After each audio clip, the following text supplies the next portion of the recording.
नहीं, ये क्या है?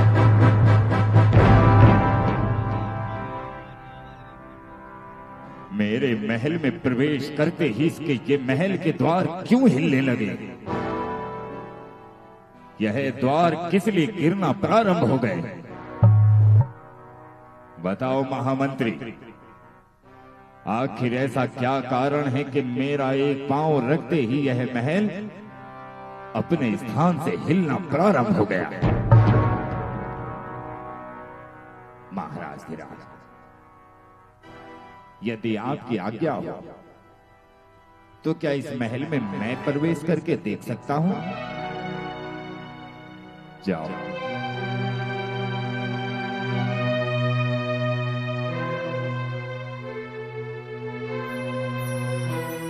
महाराज, महल के द्वार पर मेरे पांव रखने से तो कुछ नहीं होता, लेकिन जैसे ही इस स्थान पर आपके चरण पड़ते हैं,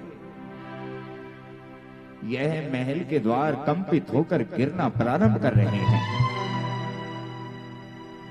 मैंने जांच की है, आप इस महल में एक बार और प्रवेश कर देखिए। तुम सत्य कहते हो, शायद हमारे देवी देवता हमसे नाराज तो नहीं। हे मेरे पूर्वजों, हे मेरे इष्ट देवताओं, मैंने अपने जीवन की संपूर्ण शैली से इस महल का निर्माण कराया। मुझे इसमें प्रवेश करने की आज्ञा दीजिए।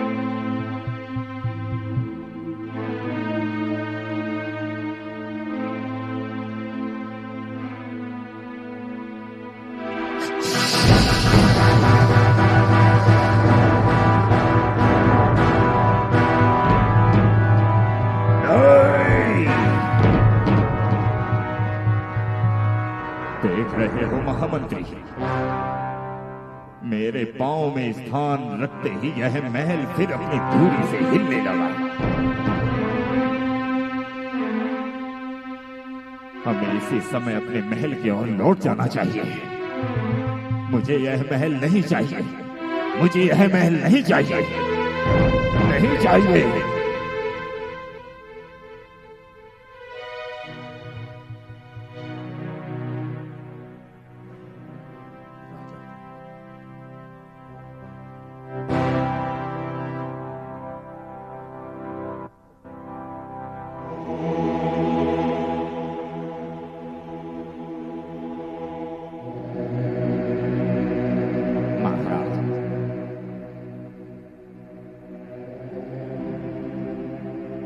इतनी रात्रि हो गई,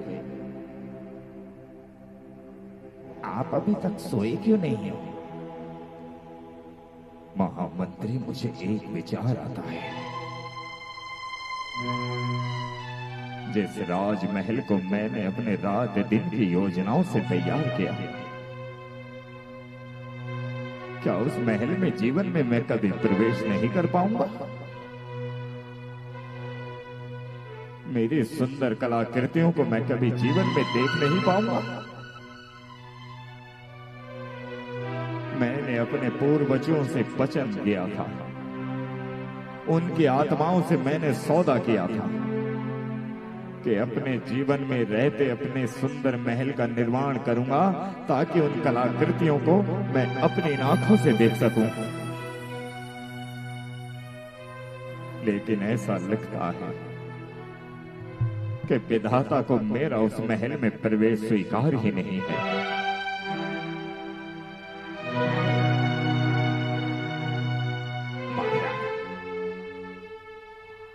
यदि आपके मन में यह संदेह है कि आपके देवता आपसे नाराज हैं, यदि आपके पूर्वजों की कृपा आप पर नहीं है, तो महाराज, मैं ऐसे तांत्रिक को जानता हूं जो इन रूठे हुए देवताओं को मनाना जानता है।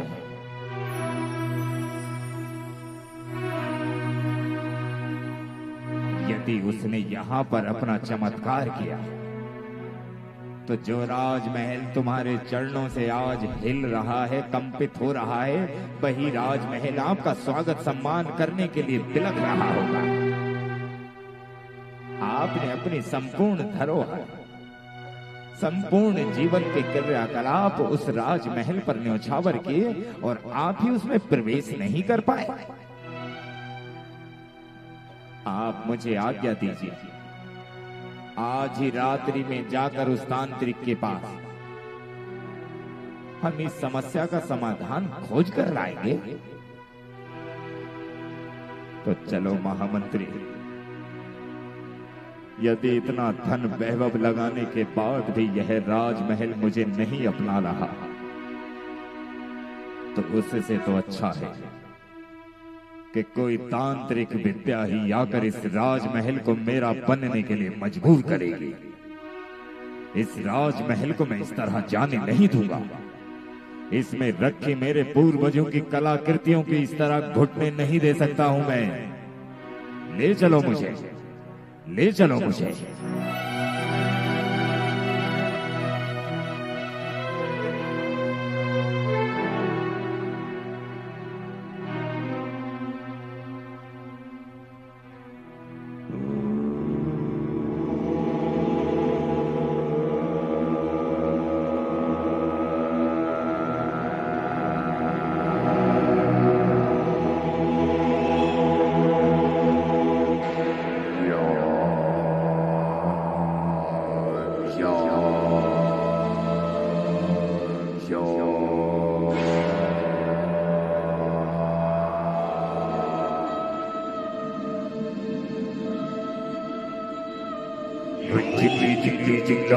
भूत भयंकर चिल्लालो, चिल्ली चिल्ली चिल्लालो, भूत भयंकर चिल्लालो, चिल्ली चिल्ली चिल्लालो, भूत भयंकर चिल्लालो, चिल्ली चिल्ली चिल्लालो, भूत भयंकर चिल्लालो। विद्या ही काव्या करवा दो, जिसको चाहे मैं करवा दूं।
राजा और उसका मंत्री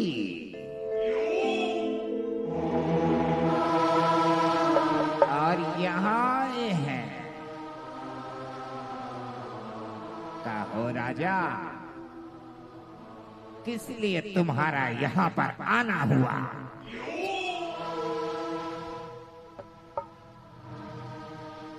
मैंने तुम्हारे बारे में बहुत सुना है कि मेरे देवता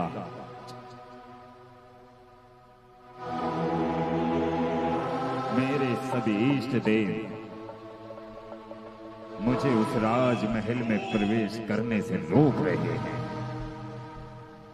प्रवेश करने से रोक रहे हैं?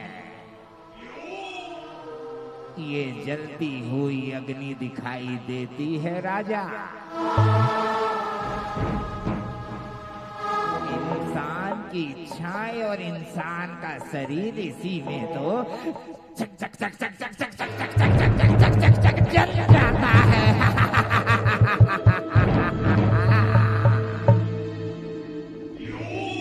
राजा ने महल बनाया, महल ने राजा को नहीं अपनाया।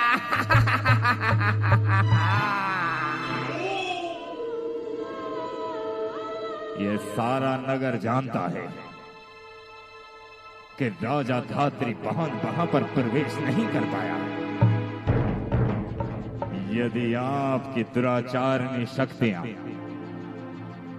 यदि आपके मंत्र मुझे उस राजमहल में प्रवेश करा सकते हैं, तो जहां तक तुम्हारी नजर जाती है वहां तक की भूमि मैं तुम्हें देने के लिए तैयार हूं। भूमि देगा? वो भूमि देने की बात करता है जिसे खुद की भूमि स्वीकार नहीं कर रही है। कौन सी भूमि दोगे मुझे? वह भूमि जो तुम्हारे पांव रखते ही तर तर तक तक तक तक तक तक तक तक तक तक हो जाती है।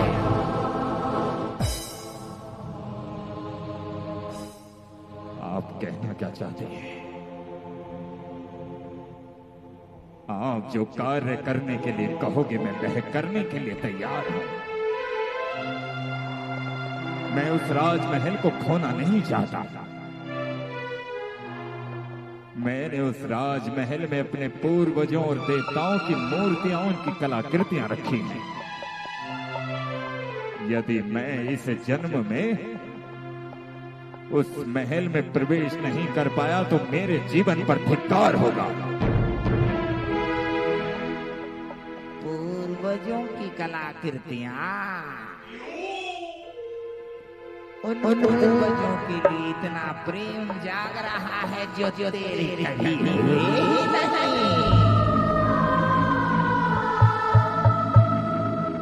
यदि तुझे उस राजमहल को चुनना है तो तुझे वह करना होगा जो कभी तेरे पूर्वज भी ना कर सके हो। ऐसा कौन सा कार्य है? बताओ मुझे, उस राजमहल में आखिर ऐसी कौन सी शक्ति है जो उस राजमहल में मुझे प्रवेश करने से रोक रही है? ये अच्छा सोचा, क्योंकि एक राजा को कोई साधारण तो रोक ही नहीं सकता। मैं अभी विचार करके बताता हूँ।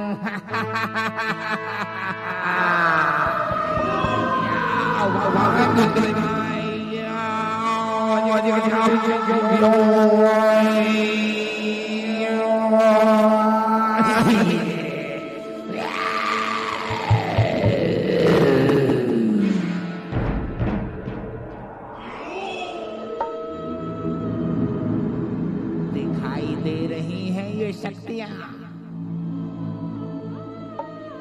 ध्यान से देख उस अग्नि को। तेरे स्वप्न इसी तरह जल रहे हैं।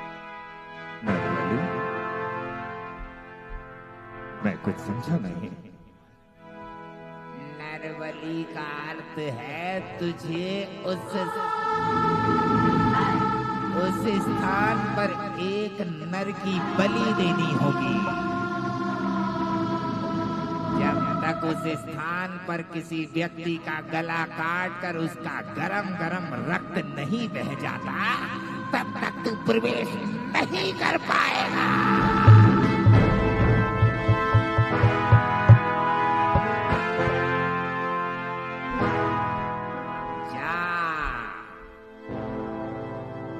तो तेरे जीवन में दो मार्ग होंगे। मार्ग में है कि जब अग्नि उस राजमहल को जलाएगी तब तेरे मुंह पे काली पुती होगी और तू रोता बिलखता हुआ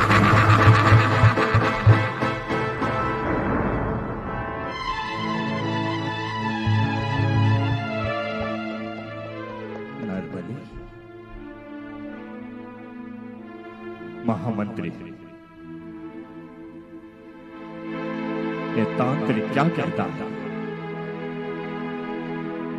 मैं एक राजमहल के लिए किसी की हत्या कैसे कर सकता हूं? लेकिन महाराज, आपको यदि उस राजमहल में प्रवेश करना ही है तो तुम्हें किसी ना किसी की तो बलि देनी ही होगी। मैं पाप नहीं कर सकता। मेरे देवता और मेरे पूर्वज का किसी का रक्त पीकर शांत होंगे? मेरे पूर्वजों को किसी का रक्त पीकर उनका प्रसन्न होने की आवश्यकता नहीं है।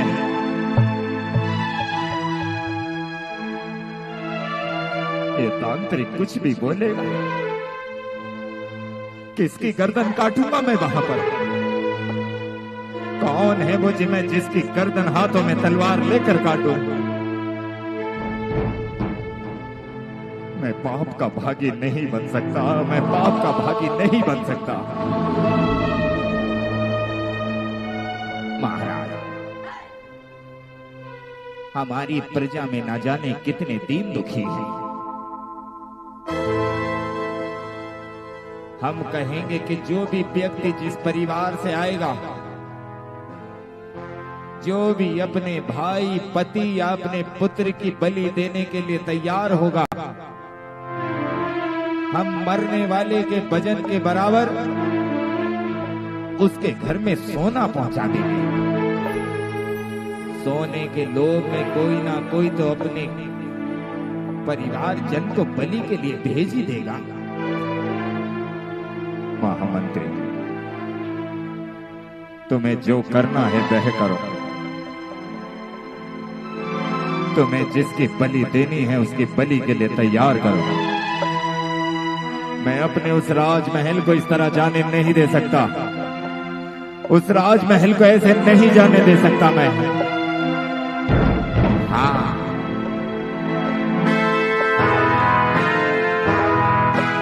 तांत्रिक की बातों से समझौता मुझे ही तो करना होगा।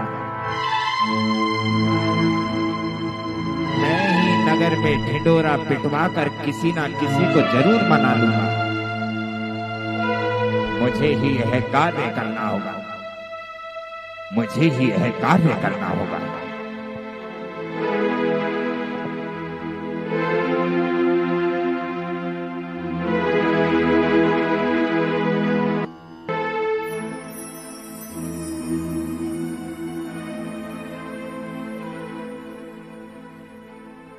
अरे कहाँ गई हो?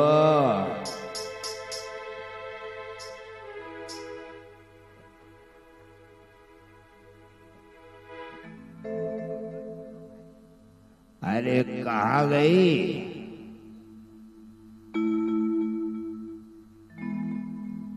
बोलिए। मैं दिन भर पूछता रहता हूँ कि हमारे घर में कौन कमा कर लाया है, कौन नहीं, कि तू है कि मुझे कुछ बताती नहीं है।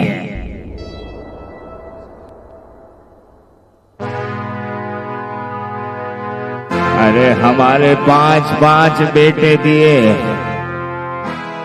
अरे उनके खाने के लिए घर में रोटी खट्टी नहीं हो रही।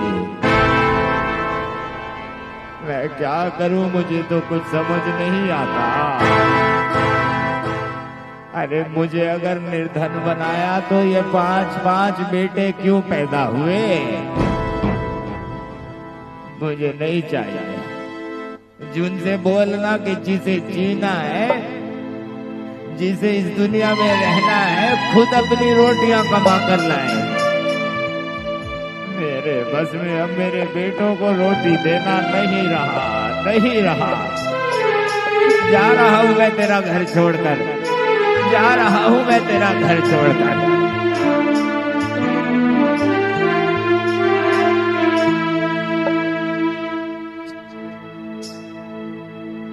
सावधान, इस नगर में सूचना दी जाती है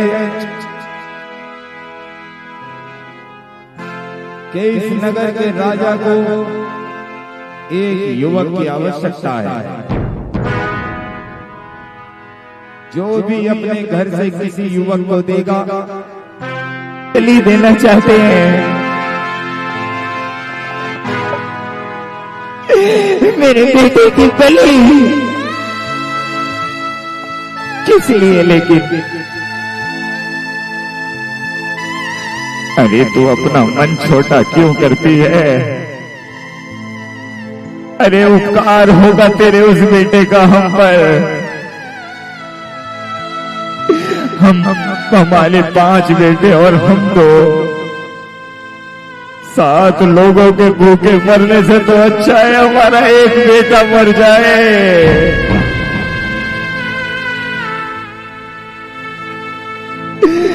मैं उसे जाने देता हूं। अरे एक के मरने पर कम से कम हम 6 लोग तो पेट भरकर भोजन करते रहेंगे। मुझे पेट भरकर भोजन नहीं करना। मुझे मेरे 5 बेटे एक साथ चाहिए, एक साथ चाहिए मुझे। मैं नहीं बेचना चाहती,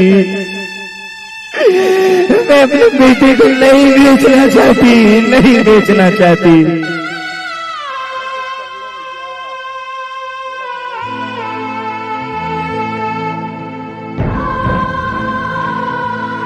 मंत्री जी,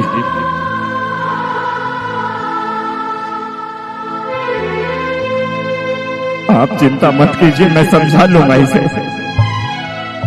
ये एक माँ है, लेकिन इसे इतना समझ नहीं आता कि अगर एक के मरने पर सब पछते हैं तो इसमें बुराई क्या है। माँ, मैं तुझे नहीं जाने दूंगी, नहीं जाने दूंगी, मैं तुझे नहीं जाने दूंगी, नहीं जाने दूंगी। मुझे मत रो। ए बेटा, तू मंदिर जाता है ना, तेरे कारण तेरे 4 भाई भूखे मरते हुए तुझे अच्छे लगेंगे क्या? अरे तू कुछ कार्य तो वैसे भी नहीं करता। अरे अपने 4 भाइयों के लिए मर नहीं सकता क्या?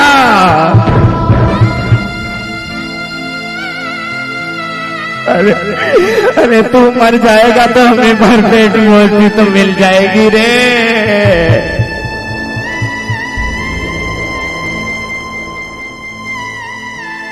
मेरे मरने पर पिताश्री तुम्हें शांति और भूख मिट सकती है क्या? हाँ,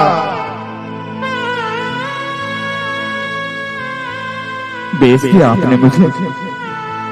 बेटे, तू किसी लायक वैसे भी नहीं है। दिन भर तो मंदिर में पड़ा रहता है तू। बेटे, अपनी माँ के आंसू भूल जा, अपनी माँ के आंसू भूल और चला जा मंत्री जी के साथ। मैं नहीं जाने दूंगी। ले जाओ भाई, मैं नहीं जाने दूंगी। ले जाओ मंत्री जी, इसे ले जाओ। मैं नहीं जाने दूंगी, नहीं जाने दूंगी मैं। ले जाओ इसे, ले जाओ, ले जाओ, ले जाओ।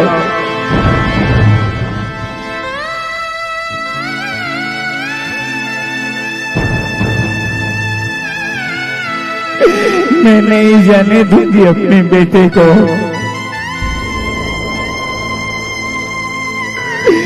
मेरा बेटा मर जाएगा, मेरा बेटा मर जाएगा, मर जाएगा।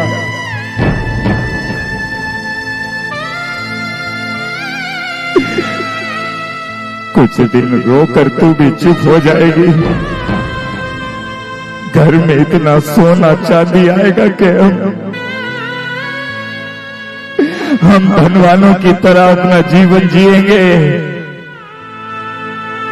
अरे मरता है तो मरने दे उसे, मरने दे उसे, मरने दे, मरने दे उसे, मरने दे उसे।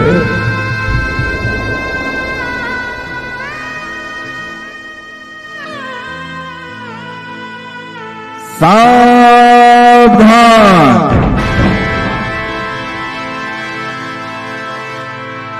होशियार। आज महाराजा धीराजा का नगर प्रवेश है।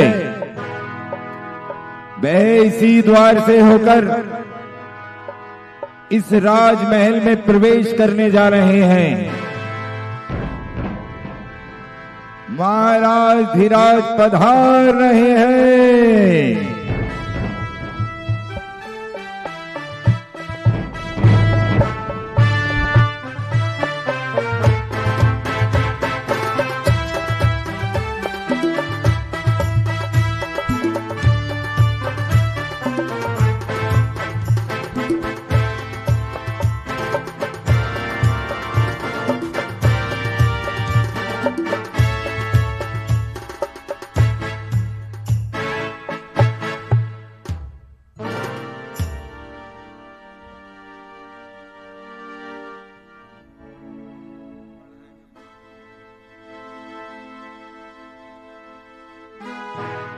सुनो सुनो सुनो,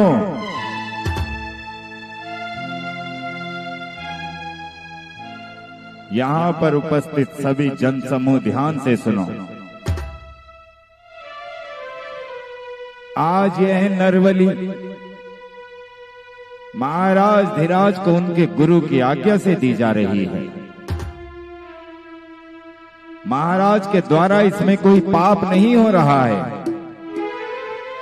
क्योंकि हमने इस युवक के बदले इसके परिवार को इसके भार के बराबर स्वर्ण जो दिया है,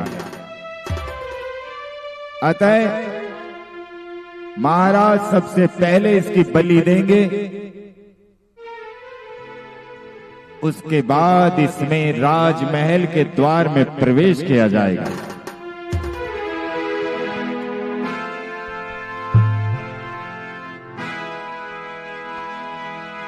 महाराज, बलि इस प्रकार से कटनी चाहिए कि उसका बह रक्त इस द्वार की सीढ़ियों पर भी हो। वही रक्त तुम्हें इस द्वार में प्रवेश कराएगा।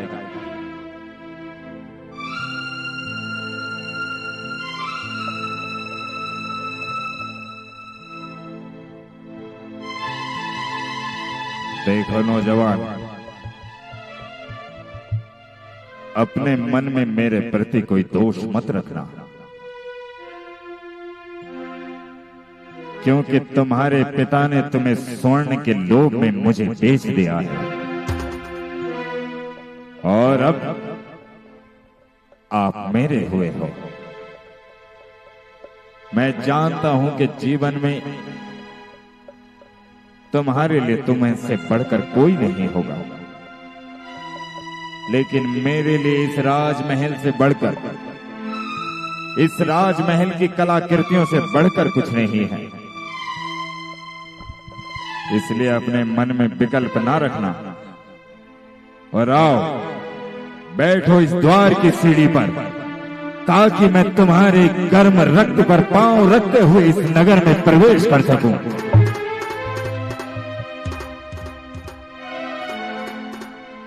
अपनी गर्दन झुका लो।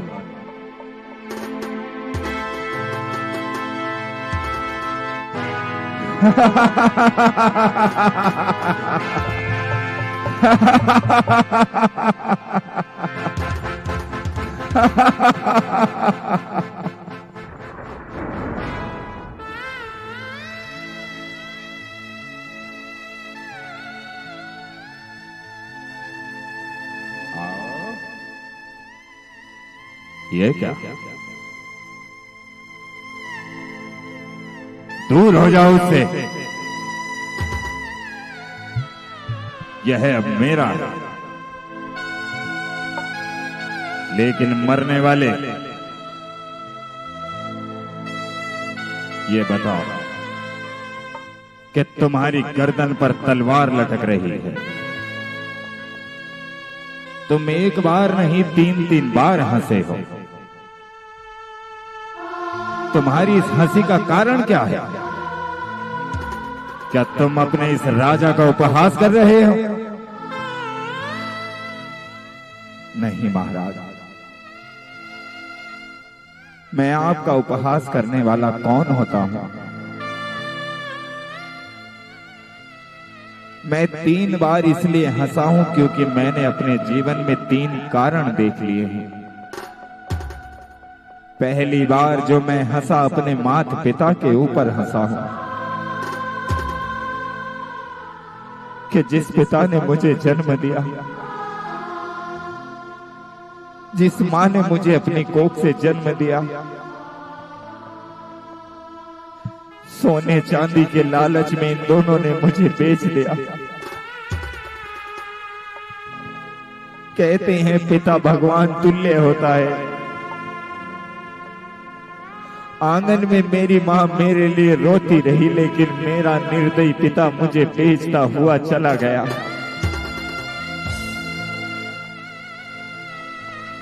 और दूसरी बार मैं इसलिए हंसा, आप इस नगर के राजा हो। राजा रक्षक होता है, और आज रक्षक ही अपने हाथों में तलवार लेकर अपने प्रजाजनों के गले काट रहा है। यदि रक्षक ही भक्षक बन जाए तो उस राज्य का अंत समीप ही होता है।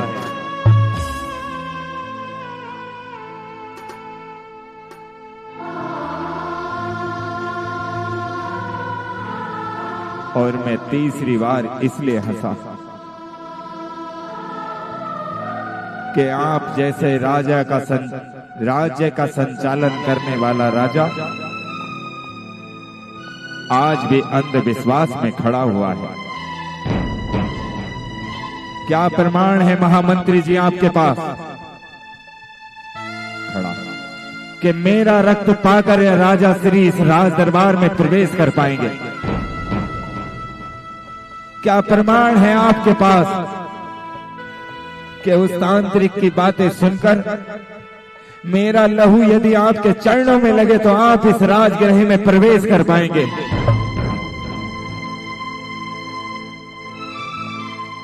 मैं तो आपकी इस तलवार से मारा जाऊंगा, क्योंकि आपने मुझे खरीद रखा है।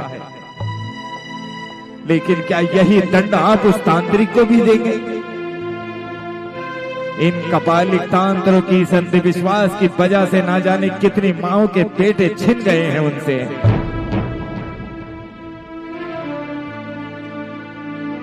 मैं क्या करता, तुम्हें बताओ।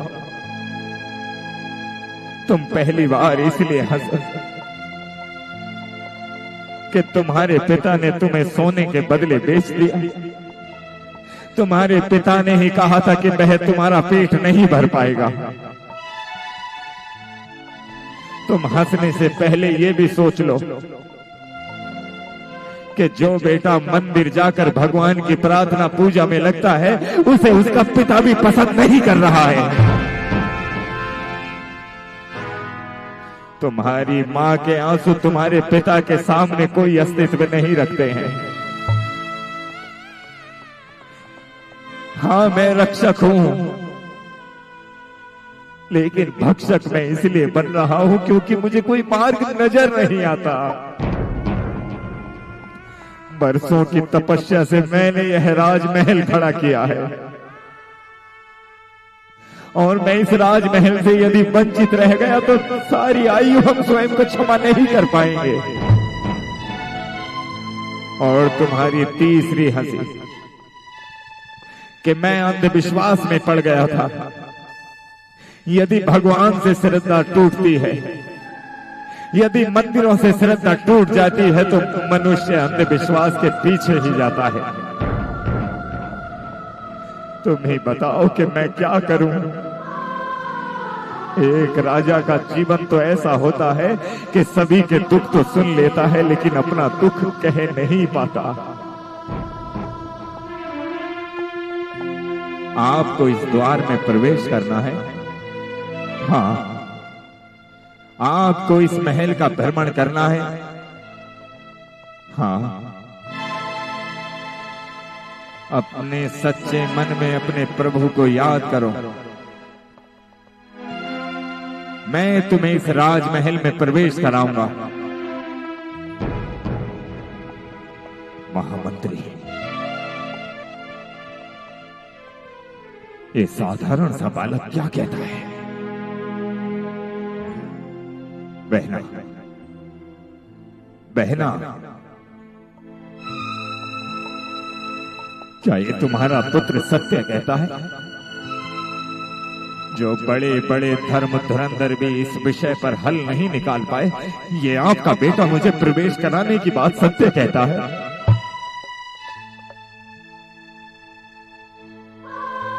मैं विश्वास करता हूं तुम्हारे ऊपर। कराओ मुझे इस राजमहल में प्रवेश। किस प्रकार से, किस युक्ति से तुम मुझे इसमें प्रवेश करा सकते हो? ये देखो, जैसे ही मैं इसमें अपने पांव रखता हूं तो यह अपने स्थान से ही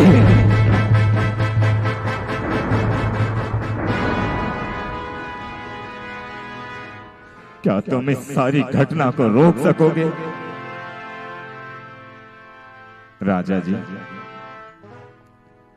तुमने वास्तविकता में सबका ज्ञान तो लिया होगा, लेकिन कहते हैं इस संसार में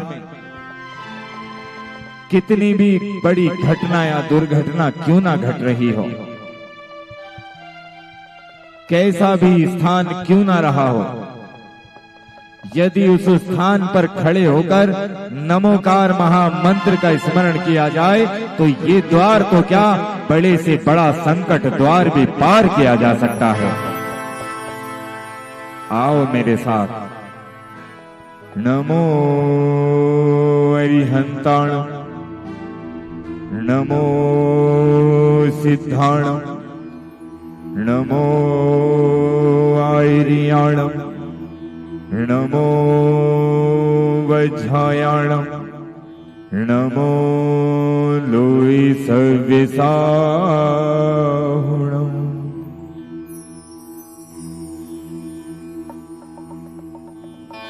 आओ।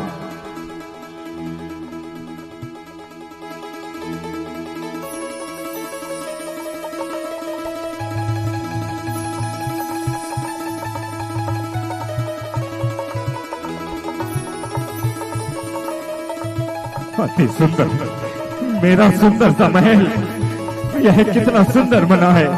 ये देखो, इसमें लगे हुए पत्थरों को, महल देखो, ये महल देखो राजा जी, महल देखो, कितना सुंदर महल है मेरा, अति सुंदर।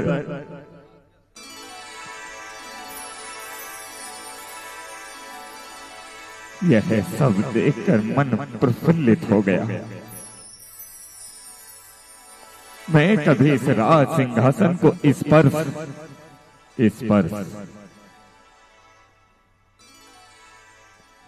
स्पर्श नहीं कर पाता। हे युवक, धन्य है तेरा नमोकार महामंत्र जिसने मुझे यह जीवन का आनंद दिया। धन्य है तेरी मां जिसने तेरे जैसे पुत्र को जन्म दिया। बहना, ऐसे पुत्र लोभ के कारण मरवाने के लिए नहीं होते। यह पुत्र तो वह पुत्र होते हैं जो आगे चलकर जिनेंद्र दीक्षा धारण कर अपना ही नहीं संसार का भी कल्याण करते हैं। सुनो युवा, तुम्हारे परिवार के जो भी दुख संकट हैं, वो इस क्षण के पश्चात मेरे होते हैं। लेकिन मुझ पर इतनी कृपा करना कि मुझे भी भक्तांबर स्रोत अपने सुंदर मुख से जिनवाणी सुंदर स्मरण और नमोकार महामंत्र का स्मरण सिखा दो। एक बार मंत्र जपने से यह घटना सुखद परिवर्तित हुई है। यदि जीवन भर नमोकार मंत्र का स्मरण किया तो मेरा तो जीवन सफल हो जाएगा, मेरा जीवन सफल हो जाएगा, मेरा जीवन सफल हो जाएगा। तो आओ बेटे, मैं अपने परिवार के दुख को लेकर दुखी था, मुझे क्षमा कर देना। मैंने तेरी माँ के आंसुओं की एक न सुनी, मुझे क्षमा कर देना। पिताश्री, यदि संसार में क्षमा मांगनी है तो केवल और केवल क्षमा जिनेंद्र भगवान से मांगो और मेरे साथ साथ कहो, ये है वो जहाज जिसने लाखों को तारा, मंत्र नव का हमें प्राणों से प्यारा, मंत्र नव का हमें प्राणों से। बोले आदिनाथ भगवान की। कैसी लगी आपको ये नाटिका? मुझे लगता नहीं वैसे आप लोगों में किसी ने देखी होगी, क्योंकि हम ही पहली बार दिखा रहे हैं। ये थी नमोकार महामंत्र का सुंदर चमत्कार। और आज रात्रि तीर्थंकर प्रभु के पालने का सुंदर दृश्य आप सभी भारी से भारी संख्या में पहुंचे और तीर्थंकर बालक के साथ सुंदर छोटे छोटे बालकों की बाल क्रीड़ा का दृश्य होगा। जो भी अपने बालकों को उसमें सम्मिलित करना चाहते हो, क्या चीज है? हाँ, बुलौआ बांट रहे हैं, बुलौआ लेकर जाना। माताओं बहनों 2 मिनट रुक जाओ। रात्रि में तीर्थंकर प्रभु का पालना, उसके साथ सुंदर बाल क्रीड़ाओं का दृश्य। अपने बालकों को केवल लड़के होने चाहिए, उन्हें अपना नाम लिखा देंगे।